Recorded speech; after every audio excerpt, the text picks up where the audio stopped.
What are some of your cardinal rules of filmmaking that you actually ended up breaking while on set? So you knew you had certain things you like. I think you said don't write a scene for something that you can't budget. There's some huge, subway station or whatever that you can't film in. I definitely believe that you should be practical with what you can actually achieve. And I thought I was being careful, for example, about only picking locations that I knew I could get. But for sure, towards the end of the shooting, I had this one scene that I could never take off my checklist to do, which was I had written a scene that takes place in this bureaucratic visa office, a sort of DMV for the future. And I wrote this scene, and every time I thought about, cheating it or moving it to a different kind of location or being more modest, I just got sad. But then to actually find a place that would be full of enough people and look like an institutional setting was super difficult. And I kept thinking to myself, like, why did I get myself into this dilemma? And sure enough, that was the last scene we shot. We just right up to the end, I just couldn't figure out how to do it. And honestly, when the movie was done, we shot half that scene in a way that, I'm glad it worked out, but it was risky. We walked into a DMV, sat down and shot. And we get kicked out in about 15 minutes, but that 15 minutes it's in the movie. And then the second half of it, we did sort of build something in a sort of soundstage way, very cheaply. But yeah, I definitely broke the rule of, think about your locations. But I'm glad that I did, because I think that rule of being modest about locations leads to, honestly, films that are not as interesting as they should be. I get why the advice often is, make a contained feature, a one-room feature, or a one-place feature, and that is a practical bit of advice, but I don't know, it leads to a certain kind of storytelling. And so I was very interested in being I actually think I can make a journey across Los Angeles as a movie in all these different locations and still keep it cheaply. But yeah, that DMV at the end kind of got me. So that was one rule that I broke. The other rule that I think that I sometimes would break is, even as much as I was embracing the idea of always searching out the most interesting camera angle and the most quirky performance moment, there were certainly times where I was tired, the sun was going down, and I could feel that voice being like, just make a safe choice and be done. Just make a safe choice and get out of here on time.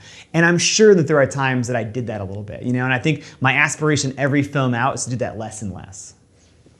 Directing for visual effects, how is that different from directing, let's just say, coming-of-age drama?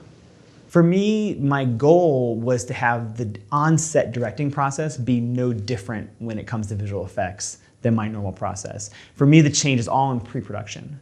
I wanted to be able to show up on set and not have to change. I didn't want to have to block the actors any more than I normally would be inclined to. I didn't want to have to be limited in my camera angles any more than I would normally be.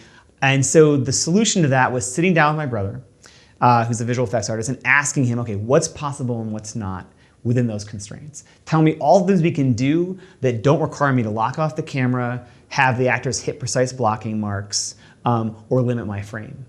And once I knew the things I could do, those are the things I put in the movie. Because I didn't want to be in a situation where I had to bend the movie to that process on set. Because again, I feel like the point of a movie is the story and the characters, and that's what the process should be about. In pre-production, there's a lot more pre-visualization though, for sure.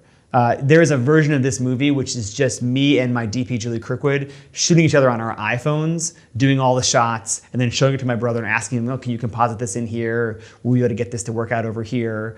We could probably cut together a shot-by-shot remake of the movie, which is just starring me or Julie on little iPhone footage. But that was our process for both. That was our creative process for developing a visual language, but also for planning the visual effects. I could just shoot it on my phone, go to my brother. If we do this, can you put this in the background? Can this be in the foreground? We'll be able to rotoscope that, all that kind of stuff. And he would say yes or no. And then that would influence what I would then try to do on set. What was the biggest visual effect you used? What scene was that? The two biggest ones, the second or third shot in the movie is rockets launching, and we see them in the distance, but just doing a shot that involved, photorealistic rockets, rising over the horizon was just very time consuming, but all in post. Shooting it was very, very easy. On set, ironically, the thing we spent the longest time doing was a very simple shot of just someone using a touchscreen.